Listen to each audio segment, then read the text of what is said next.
Next வந்து ஆட்டு பண்ணையை பார்க்க போகலாமா? மேலே ஏறுங்க, படி மேலே.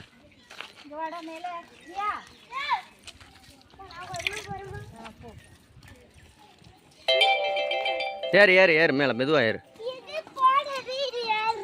ம், டங்கு டங்கு நேரம் மெதுவாக ஏறுங்க. ஏய், சூப்பராக ஆட்டு பண்ணை சூப்பராக கட்டியிருக்காங்களே. எப்படி அது தர்னீஸ் இருக்கு? ஏ நல்ல மேலே ஏறும், அப்படியே கூலிங் மாதிரி இருக்குல்ல.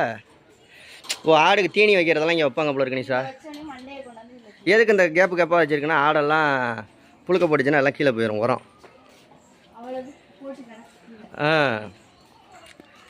இது ஆட்டு பண்ணை சூப்பராக இருக்குது. ஏன் 100 ஆடு இருக்குமா? ஆடு குட்டியெல்லாம் போட்டிருக்கு பாரு, திறந்து விட்றாத. அப்பா, ஒரே புழு கலரில் இருக்குது. இது என்ன ஆடு? கொடிய செம்மறி ஆடு இல்லை பாப்பா, இது கொடியாடு. கொடியாடு, வெள்ளாடு. இதுதான் செம்மறி ஆடு. இங்கே பாரு, இதுதான் செம்மறி ஆடு. இந்த 2 இது நிற்கிதுல்ல, இந்த ஆடும் குட்டியும் நிற்கிதா? பா பா பா பா பா, இது செம்மறி ஆடு. பால் டப்பா பாரு தியா, அங்கே இருக்கு பாரு பிள்ளை. அது இது மேலே பால் டப்பா, அதுக்கு பறிச்சிச்சுன்னா பால் டப்பா எடுத்து குடிச்சிடும் அதுவே.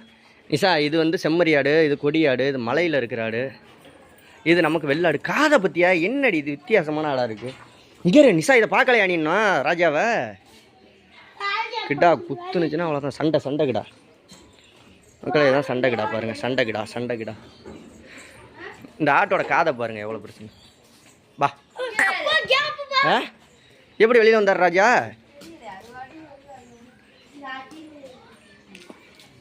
ஓகே ஃப்ரெண்ட்ஸ், நீங்களாம் ஆட்டு பண்ணையை சுற்றி பார்த்துருப்பீங்க. வாங்க அடுத்த வீடியோவில் சந்திக்கலாம்.